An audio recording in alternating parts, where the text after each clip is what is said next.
చారుని రసం అంటారు. ఆవాలు, మెంతులు, ఇంగువ కూడా రసమయం చేస్తే బాగున్నాయి. జీవితంలో కూడా రౌద్రాన్ని, బీభత్సాన్ని, భయానకాన్ని అయిన విషయాలని రసమయం చేస్తే బాగుంటాయి. అప్పుడు నీ జీవితం నవరసభరితం అవుతుంది.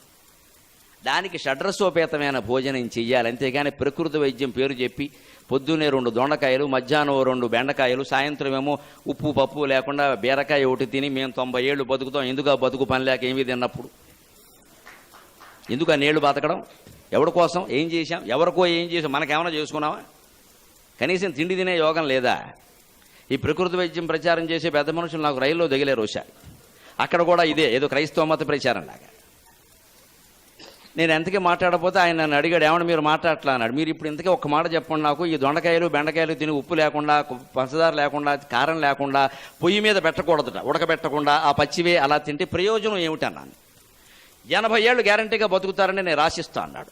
ఇప్పుడు మనకు కావలసిన రుచులన్నీ తిని, మనకు కావలసిన సుఖాలన్నీ అనుభవించి 50 ఏళ్ళకి చచ్చిపోతే నష్టం ఏమైనా ఉందా అన్నాను. ఏమీ తినకుండా 100 ఏళ్ళు బతికే బదులు అన్నీ తిని బెందరాళ్ళపోతే నష్టం ఏమిటండి? లోకానికి కూడా మంచిది. అంచేత రసహీనమైన జీవితాన్ని గడపకూడదండి. ఆహారంలో కానీ, వేషభాషల్లో కానీ, ఆభరణాల్లో కానీ, చివరికి మన ఆస్వాదన, దాంపత్య సుఖాస్వాదనలో కానీ రసహీనమైన జీవితాన్ని గడపకూడదు.